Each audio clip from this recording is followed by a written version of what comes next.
Mi nombre es Carlota Fuenmayor. En este video vamos a conversar sobre algo que hemos hablado un montón de veces, la audiencia. Conoceremos sus características y además cómo tratar con esos oyentes difíciles. Comenzamos. Una audiencia es cualquier número de personas con las que se comunica o entretiene otra persona o personas. También llamamos audiencia al conjunto de receptores de los medios audiovisuales, es decir, todas aquellas personas que establecen una relación con medios de comunicación. Al analizar la naturaleza de la audiencia, debemos preguntarnos por qué el público está allí y qué es lo que espera.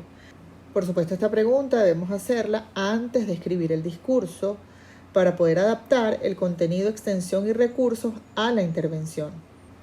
Un segundo factor que anticipa la naturaleza de la audiencia será su tamaño, que en buena medida quedará limitado por el aula, el salón, el auditorio o el medio en el que va a tener lugar la intervención. Para esto conviene preguntarle a quien nos haya invitado a hacer ese discurso, a presentar esa intervención, dónde va a ser exactamente la presentación. Otro factor que debemos tener en cuenta en el análisis de la audiencia es la composición sociológica, es decir, conocer el sexo, edad, nivel educativo y social, procedencia, etcétera, etcétera. Por ejemplo, la edad, si es más o menos homogénea para el conjunto del público, afectará el contenido del discurso. No es lo mismo hablarle a niños de temprana edad que a jóvenes, que a adultos. Es decir, incluso cuando hablamos de un nivel universitario, las personas que cursan los primeros semestres pues no tendrán el mismo conocimiento ni la misma madurez que los que ya están por culminar la carrera. Un buen orador planifica las estrategias comunicativas, el vocabulario y el contenido, atendiendo, por ejemplo, a la edad del auditorio. Otros aspectos como la composición étnica o el sexo tienen cada vez menos influencia en la comunicación del discurso, a menos que estos se encuentren directamente relacionados con el tema que vamos a tratar. Una vez realizado el análisis de la audiencia, deberá planificarse el discurso atendiendo a la naturaleza, pero también a determinados criterios generales que conviene tener en cuenta. El primero es que nuestras palabras no ofendan a ningún grupo humano. Es de suma importancia que el discurso encuentre una buena acogida. Esta actitud, denominada de forma proverbial como políticamente correcta, supone no dar por hecho ningún tópico sobre una comunidad ni contar con la animadversión de los habitantes de una ciudad frente a otra, por ejemplo, ni de un sexo contra el otro, ni tan siquiera las características de una población, clase social, etnia, etcétera, etcétera. Los argumentos deben esgrimirse con gran tacto respecto a los sentimientos e intereses de todos los receptores. Y del mismo modo, las opiniones divergentes deben expresarse de forma racional, argumentada y asumiendo el respeto a los sentimientos e intereses de todas las partes. Luego, el nivel de comprensión puede variar si se trata de un centro cultural en un horario de clase media alta, por ejemplo. Pero es importante explicar por anticipado los conceptos o términos que resulten menos comunes e intentar por todos los medios que el discurso sea lo más inteligible, es decir, lo más fácil de entender para el común de los oyentes. Luego, el buen humor es uno de los factores más sensibles de la composición sociológica del auditorio. Es un arma de doble filo, eso sí. Bien utilizado, es un gran potencial comunicativo, pero mal utilizado puede generar rechazo o burla. Este aspecto ha de tomarse en cuenta con mucho cuidado. Si es necesario hacer referencia a estadísticas o citas de algunos autores como forma de ilustrar nuestros argumentos, debemos tener en cuenta, si queremos ganarnos a la audiencia, por supuesto, que éstas sean utilizadas con moderación y traduciendo los términos técnicos al nivel más aceptable para el auditorio. Creo que esto ya lo dije en algún otro video, pero lo quiero recordar.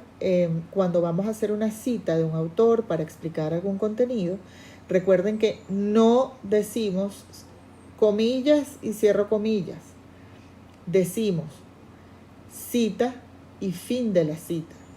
Por ejemplo, si en un discurso vamos a citar al libertador Simón Bolívar, decimos, como dijo alguna vez el libertador, y cito, más cuesta mantener el equilibrio de la libertad que soportar el peso de la tiranía.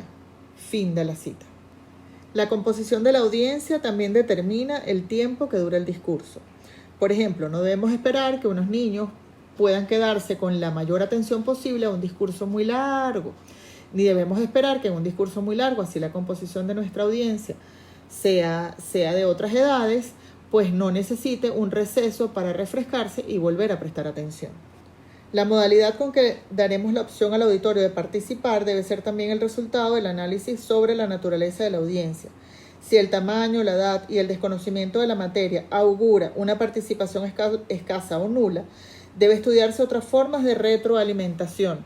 Si sabemos que pueden ser una retroalimentación interesante, pues entonces debemos buscar, según el número de participantes de la audiencia, cómo pueden ellos participar o preguntar o hacer cualquier comentario. Aunque ya hemos hablado sobre la selección del tema y su relación con la audiencia, es importante recordar que esa elección, esa decisión tiene que ver con todo el análisis de la audiencia para determinar cuáles son los aspectos, cuál es la información que más le puede interesar a nuestros oyentes. Cuando estamos hablando frente a un auditorio es importante, si la distancia por supuesto lo permite, fijarnos en las expresiones y en las miradas de quienes nos escuchan para saber más o menos qué puede estar pensando sobre nuestro discurso. Algunos comunicadores dicen que no es sano estar pendientes de las expresiones de alegría o cansancio de los oyentes, pero yo creo que esto nos puede ayudar durante nuestro discurso.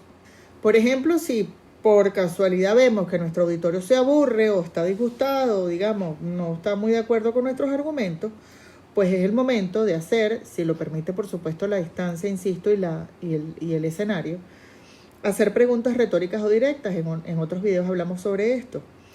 Y saber qué es lo que están pensando y a partir de allí poder o explicar nuestra tesis para hacerlos cambiar de idea o hacerle entender lo que estamos diciendo. Ahora bien, si el público permanece atento y entregado durante largo rato, también es importante darle la oportunidad de relajarse, haciendo una pausa, por ejemplo, ordenando papeles, bebiendo agua, haciendo un chiste, un cuento, de manera que, a pesar de que teníamos su atención al 100%, pues también es importante relajarse y descansar.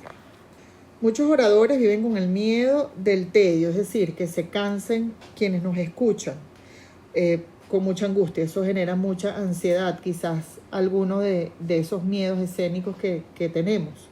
Entonces, bueno, puede haber dos comportamientos a partir de este sentimiento. El primero, hablar muy rápido, muy rápido, como si tuviéramos prisa, o ser demasiado breves. Ojo, se puede ser breve. Se puede un discurso que en principio fue muy largo, teniendo en cuenta la reacción de nuestra audiencia, podemos resumir algunas partes y unir algunas ideas con otras. Sin embargo, lo importante es abordar el discurso con calma. Con calma no hablo que hable pausado o que hable más lento, sino que siempre con la complacencia de alguien que habla con alegría, de alguien que habla con emoción, que a través de sus palabras quiere enseñarle a quien le escucha la emoción de lo que está sintiendo, la emoción de contar aquello de lo que sabe. En cuanto al trato, dependerá del lugar en el que nos encontremos, el tipo de público y por supuesto la edad. Esto ya lo hemos conversado. Por ejemplo, si nuestra conferencia se dirige a estudiantes universitarios más o menos jóvenes, quiero decir, de los primeros semestres de la carrera, pues nosotros debemos ser un poco más informales. Podemos incluso, nuestra manera de vestir, nuestra presentación, ser un poquito más cercana a los estudiantes a los que nos vamos a dirigir. O por el contrario, si se trata también de un espacio académico, pero en esta oportunidad nos vamos a dirigir a la directiva de la escuela o a las autoridades de la universidad, pues por supuesto nuestro trato deberá adecuarse a la ocasión y a las personas a las que nos estamos dirigiendo.